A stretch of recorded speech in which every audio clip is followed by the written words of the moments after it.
नमस्ते friends, welcome to my video. म चाहिँ पोखरा घुम्न आएको थिएँ। आज यत्रो ठुलो मसरुम देख्नुभयो त। अनि यो चाहिँ म क्रेजी कुकुमा पुगेको त्यो दिन चाहिँ त्यहाँ पोखरामा मस्त घुमेर क्रेजी कुकुमा गएर खाना गयौँ होइन, मजाले अनि त्यसपछि चाहिँ भोलिपल्ट बिहान चाहिँ हामी क्याफे क्यामिला जहाँको चाहिँ ब्रेकफास्ट र इभेन्ट्स एकदम पपुलर छ त्यहाँ पुग्यौँ।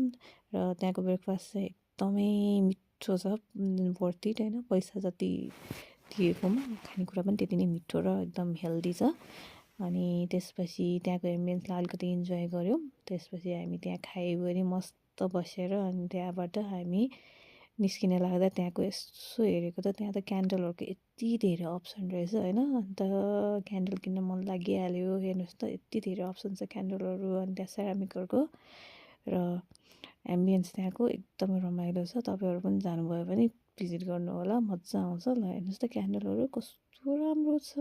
मलाई पनि एउटा किन्न मन लागिहाल्यो र मैले पनि एउटा किनेर लिएर आएँ आज सोभिनियर होइन।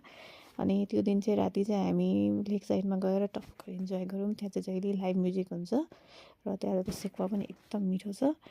म र मेरो हस्बेन्ड चाहिँ मजाले घुमेर बनफायर हेर्दै मजाले इन्जोय गऱ्यौँ र पोखराको रमणीय इन्जोयमेन्टमा चाहिँ मजाले इन्जोय गरेर हामी मजाले फर्क्यौँ। र त्यहाँको प्लान्ट्सहरू पनि हेर्नु, फ्लावरहरू हेर्दै मनमोहक के आहा रमाइलो।